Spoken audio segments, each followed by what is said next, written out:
When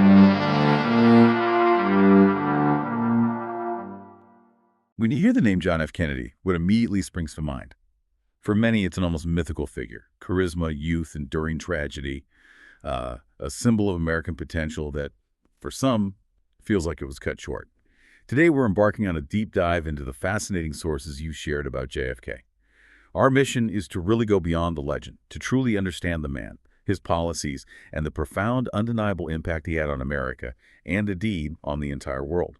We want to extract the most important nuggets of knowledge and insight from this rich material, quickly getting you well informed about the intricacies of his life, the evolution of his thinking, the ambition of his policies, his distinctive leadership style, and his truly enduring legacy.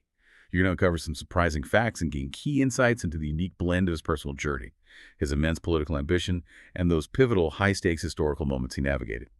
We're going to begin right at the beginning, rooting JFK firmly in his origins. How exactly did his family and early life lay the groundwork for the extraordinary figure he would become? Well, as our sources highlight, he was born into the incredibly prominent and undeniably influential Kennedy family in Massachusetts. And when we talk about influence here, we're really talking about a formidable, almost dynastic level of power. His father, Joseph P. Kennedy Sr., was not just a successful businessman. He was a financial titan, a shrewd investor, and a well-known diplomat. This extraordinary financial and political capital provided the family with a truly unique social and political standing in America at the time, establishing an incredibly high bar for all the children, a constant expectation of achievement. His mother was Rose Fitzgerald Kennedy, who herself hailed from another very significant Boston family, the Fitzgeralds. It's absolutely crucial to understand that the Kennedy family's deep roots were in their Irish immigrant heritage, and their staunch Catholic faith was a foundational element of John's identity from day one. This background profoundly shaped his path, most notably influencing his later battles against religious discrimination in American society, a very real and persistent issue for Catholics aspiring to high office during that era. It wasn't just a personal hurdle. It arguably imbued him with a unique, almost outsider perspective on America's traditionally Protestant power structures. This, perhaps paradoxically, allowed him to connect with diverse groups who felt similarly marginalized, making him a more unifying figure in a pluralistic nation, precisely because he wasn't from the established Protestant elite. And he certainly wasn't an only child. He was the second oldest of 9 siblings. You'll recognize some of those names, of course, Robert and Edward Kennedy, for example, who would later become immensely important political figures in their own right, underscoring the enormous family expectations and the constant intense pressure on John to excel, to lead, to be first. The family placed an incredible emphasis not just on education, but on competition, on winning. And from an early age, John was noted for his natural leadership abilities and a burgeoning capacity to speak publicly, clearly skills that would serve him exceptionally well. Now, despite this outwardly privileged upbringing, JFK's childhood and youth were also characterized by significant, often debilitating health issues and physical difficulty that were largely kept from the public eye. Our sources specifically detail his struggles with chronic back pain due to spinal and vertebral diseases, requiring multiple surgeries and long periods of agonizing treatment. This wasn't just a minor inconvenience, these were serious, profoundly painful health challenges. That, in a remarkable twist, fostered a profound physical and psychological resilience within him. This early, persistent experience with adversity, with managing constant pain, gave him a unique kind of strength and an undeniable empathy that would serve him incredibly well in later life and in his leadership roles. It genuinely laid the groundwork for his academic and military pursuits, shaping his character in ways that perhaps wouldn't have been possible without those private struggles. What's truly compelling here is observing how those formative years, particularly the blend of privilege and private hardship, directly contributed to JFK's unique public persona and his distinct political drive. His educational journey, for instance, especially at Harvard University, proved absolutely pivotal. He immersed himself in political science and history, which in hindsight was direct and essential preparation for his future. During his academic career there, he cultivated a deep, almost insatiable interest in global political developments. This wasn't abstract study for him. He was genuinely engrossed in the world's unfolding events, devouring newspapers and engaging in intense discussions. A powerful example of this early passion for international affairs is his 1940 senior thesis, which he later published as the book Why England Slept. This wasn't just a polished student paper. It was a remarkably insightful analysis of Britain's military unpreparedness and the political errors they made in the lead-up to World War II. The very fact that he, as a young man, researched and published such a detailed work on international policy, drawing sharp conclusions, is a striking early indicator of his keen interest and burgeoning expertise in global politics. It brought him significant academic recognition even before his political career truly began, setting him apart as someone with a serious intellect. Harvard, therefore, was not merely a place where he acquired theoretical knowledge, it was where he actively honed those critical leadership skills. He was deeply engaged in debate clubs, he wrote for the student newspaper, and these activities truly laid a concrete intellectual and rhetorical foundation for his eventual political career. Stepping back for a moment, his military service during World War II provides another crucial layer to understanding his development as a leader. He served with distinction in the U.S. Navy as a PT boat commander in the treacherous Pacific Theater. This was no safe back office assignment. In 1943, his PT-109 boat was tragically rammed and sunk by a Japanese destroyer, leaving his crew adrift in hostile waters. This incident sparked a critical survival struggle, and his actions during this time were truly extraordinary. He famously revived his wounded crew, often towing one severely injured sailor by clenching the man's life vest strap in his teeth, and swam them for miles across open water to a tiny, uninhabited island, enduring immense physical strain, ultimately leading to their eventual rescue days later.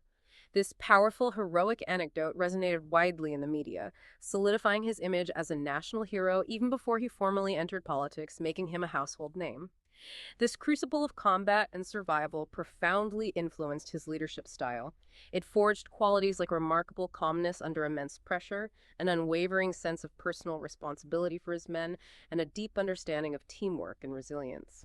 These were not theoretical lessons. They were forged in the heat of battle and the struggle for survival, and they became truly defining hallmarks of his political career, shaping how he would approach challenges, both domestic and international. These experiences directly propelled him into the political arena, giving him both a compelling narrative and a set of deeply ingrained leadership qualities that would prove invaluable. And propel him into the political arena he certainly did, with a remarkable swiftness right after the war.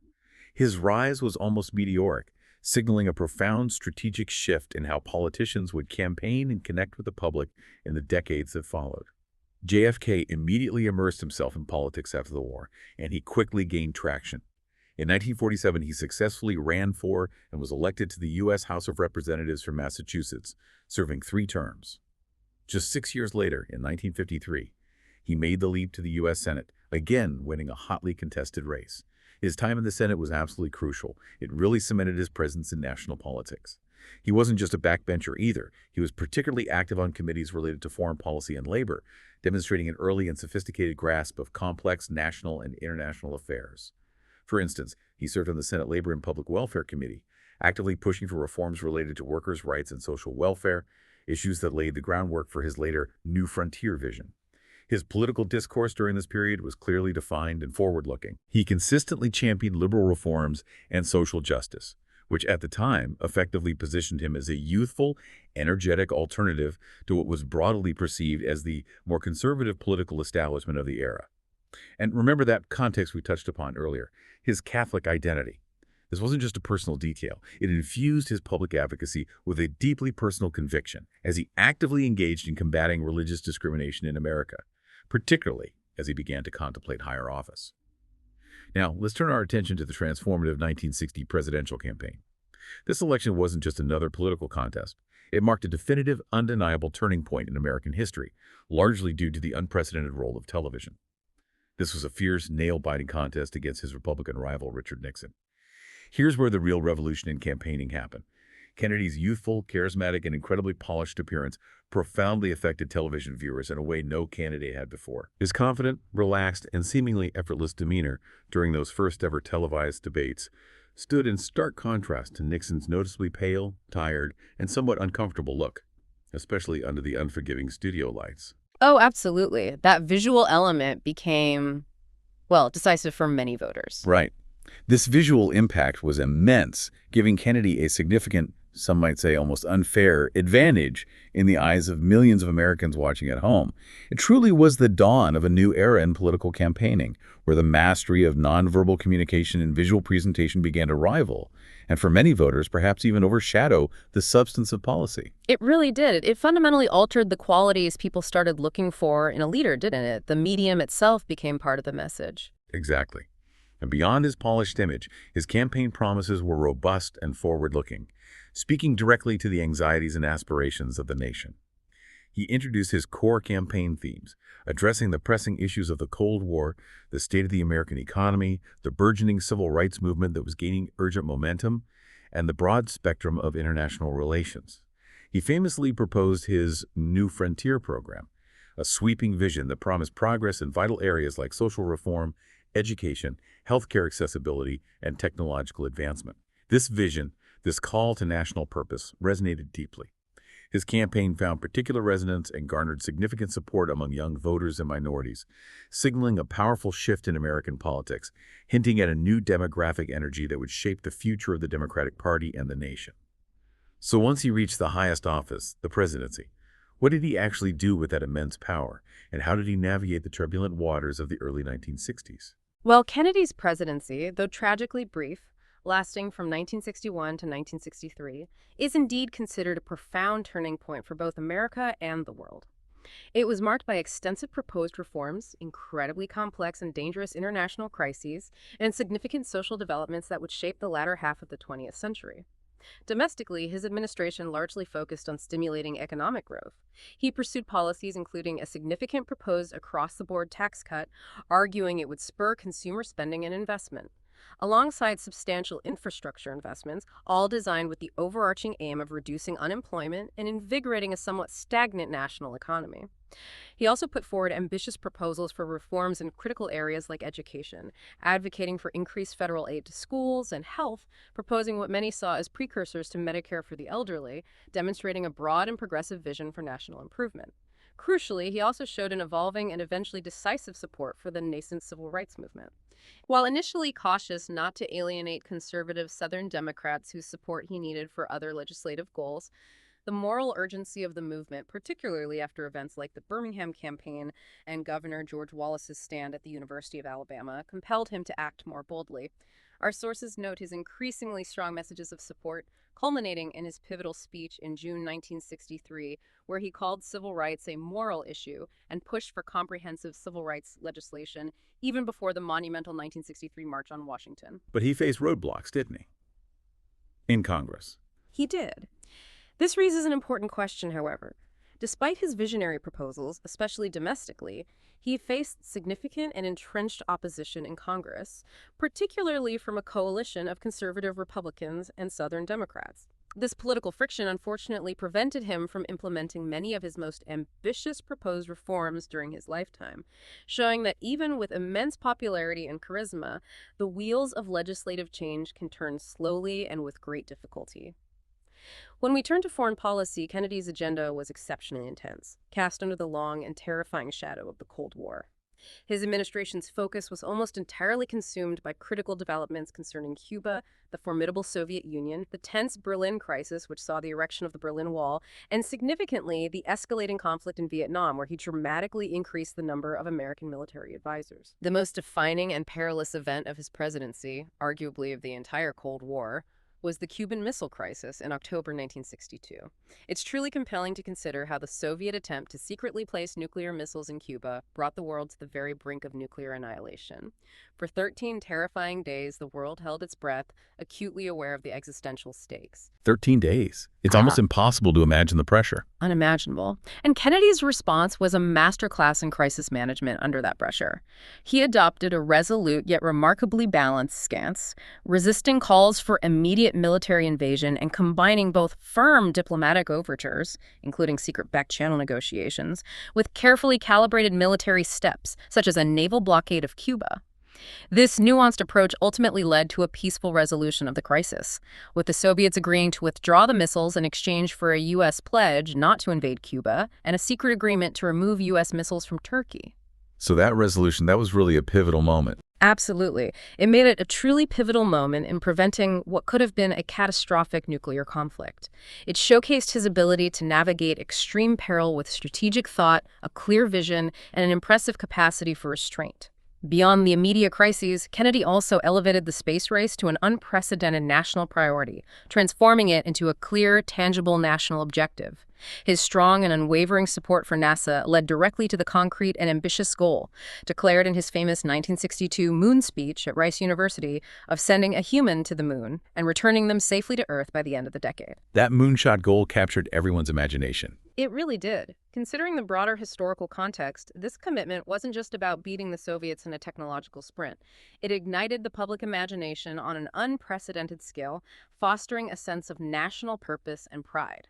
It not only spurred immense technological advancements across countless industries, from computing to material science, but also projected American ambition, innovation, and democratic ideals onto a global stage, inspiring a generation and setting a precedent for national technological pursuits.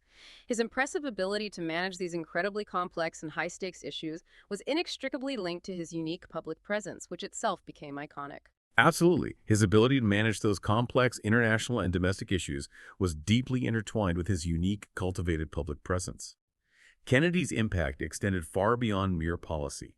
He truly was a significant cultural icon, fundamentally reshaping the very fabric of American society's relationship with its leaders. It's important to grasp how the relationship between media and politics underwent a revolutionary transformation during his era, with JFK at the absolute forefront. He wasn't just a political figure who appeared on television. He was, in essence, the first television president. And he didn't just appear. He meticulously managed his public image, understanding and leveraging the immense power of this new medium in a way few politicians had before him. His televised press conferences, for instance, became events in themselves, direct lines of communication to the American public, bypassing traditional media gatekeepers. His compelling speeches, delivered with a distinctive Boston accent and a rapid-fire cadence, combined with his youthful, distinctly modern and photogenic image, didn't just inform. They deeply inspired the American public. He wasn't merely a politician delivering facts. He was a figure of hope, dynamism, and a new kind of American aspiration. Consider his inaugural address on January 20, 1961. Our sources rightly highlight it as one of the most memorable texts in American political history, and for very good reason. The language was concise, powerful, and infused with a sense of urgency. The famous line, "Ask not what your country can do for you, ask what you can do for your country," wasn't just a catchy phrase or a rhetorical flourish. No, it was much more than that. Right. It profoundly reoriented the concept of citizenship for an entire generation. It wasn't about passive reception from the government. It was a powerful, almost spiritual call to active participation, personal responsibility for the nation's future, inspiring an entire generation to civic engagement, public service, and a belief in the power of collective action. As you reflect on that powerful message, consider how it resonated so profoundly then, in the hopeful yet anxious dawn of the 1960s, and how it continues to resonate even today, decades later, still quoted and referenced. It's a testament to the enduring power of his oratory and his unparalleled ability to articulate a vision that transcended partisan divides, appealing to a higher sense of national purpose.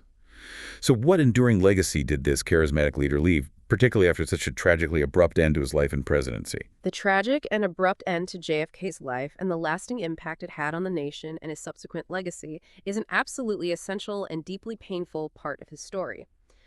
On November 22, 1963, Kennedy was assassinated in Dallas, Texas. This was an event that instantly, undeniably, and irrevocably transformed him into a legend, almost mythical in its suddenness and brutality. His death was far more than just the loss of a president. It tore open deep wounds in American society, creating a profound sense of collective trauma and, for many, a loss of national innocence. It profoundly affected the political atmosphere for a very long time, casting a long shadow over the remainder of the decade. One striking aspect of the aftermath is the rapid proliferation of numerous conspiracy theories that emerged almost immediately after his death, and which, even to this very day, continue to fuel intense debates, books, and films. This ongoing speculation, driven by the sheer shock of the event and the public's need for a comprehensive explanation, adds yet another layer to his mystique, turning his life and death into a perpetual mystery for many. And it really speaks to that shock, doesn't it? The need to find some larger explanation. Exactly. But beyond the intrigue, it also highlights the profound public shock, the sheer disbelief, and the inability of many to fully comprehend or accept such a sudden, violent, and seemingly inexplicable end to such a vibrant young leader. This sense of unresolved questions has kept his memory and the intricate circumstances of his death very much alive in the public consciousness, ensuring that the debate over what truly happened continues to reverberate. His death, in a deeply ironic twist of fate, cemented his status as a powerful symbol of young leaders, of forward-thinking ideas, and of innovative policies. The very abruptness of his departure froze his image in time, forever linking him with the unfulfilled promise of his new frontier. This contributed significantly to the Camelot myth that surrounded his presidency, an idealized vision of a youthful, vibrant administration dedicated to progress. Furthermore, the continued political activities of his family members, his brothers Robert and Edward, who both pursued prominent political careers, played a significant role in keeping his legacy alive. They effectively carried the torch of the Kennedy name, ensuring it remains synonymous with public service, a particular brand of progressive liberalism, and a commitment to social justice for decades to come. Right, the family legacy itself became intertwined with his own. Undeniably. So when we consider all these individual pieces, his challenging early life, his meteoric ascent, his impactful presidency, his iconic image, and his tragic death, what do they truly mean when we connect them to the broader sweep of history? That's the crucial question, isn't it? Pulling all these threads together, Kennedy's enduring contributions to history become remarkably clear, even with the complexities and criticisms that have emerged over time. His presidency is perhaps most especially noted for his tireless efforts to maintain world peace during those absolutely critical and terrifying moments of the Cold War. We just delved into the Cuban Missile Crisis, and it bears re-emphasis, not as a repetition of facts, but as a defining lesson. It was a significant turning point, a terrifying brush with global catastrophe that highlighted the existential stakes of the nuclear age. His resolute yet remarkably balanced approach, which prioritized diplomatic resolution over immediate military confrontation, successfully reduced the immediate risk of nuclear war, setting a vital precedent for crisis management in a world armed with such destructive power. So what does this all mean for us today? It remains a powerful example of measured leadership under extreme pressure, demonstrating how thoughtful and deliberate decision-making can avert unimaginable disaster, a lesson that continues to hold relevance in international relations. Beyond global peace, his evolving and increasingly vocal support for the civil rights movement provided significant, undeniable momentum to the struggles for social justice in America. While he faced immense congressional opposition on many of his proposed domestic reforms, his public advocacy, his powerful moral pronouncements on the issue, and the sheer moral weight of his office helped profoundly push the nation towards greater equality. He articulated the moral imperative for civil rights, laying crucial groundwork in shifting public opinion, which in turn helped pave the way for subsequent landmark legislative achievements, particularly under his successor, Lyndon B. Johnson. And that moral leadership was critical at that moment. Absolutely. He wasn't just a political figure in this. He was also a critical moral voice at a pivotal, often violent time in America's racial history. And then there's the incredible story of technological innovation and exploration. His strong and visionary backing of the space program dramatically accelerated humanity's journey into space exploration. His ambitious goal of sending a man to the moon and safely returning him within a decade wasn't just a scientific endeavor or a Cold War challenge. It was a profound declaration of national will, scientific capability, and human aspiration. This unwavering support, as we heard, didn't just lead to the moon landing. It paved the way for numerous technological advancements that extended far beyond space itself, creating ripple effects across industries from medicine and computing to telecommunications and material science, truly transforming everyday life. Finally, his unique leadership style, characterized by his undeniable youth, his striking dynamism, and his pioneering commitment to close, direct public communication through the emerging power of television, fundamentally shaped the very concept and expectations of the modern presidency. He demonstrated how a president could connect directly with the American people, bypassing traditional intermediaries, inspiring them with a vision for the future, and communicating complex ideas with clarity and charm.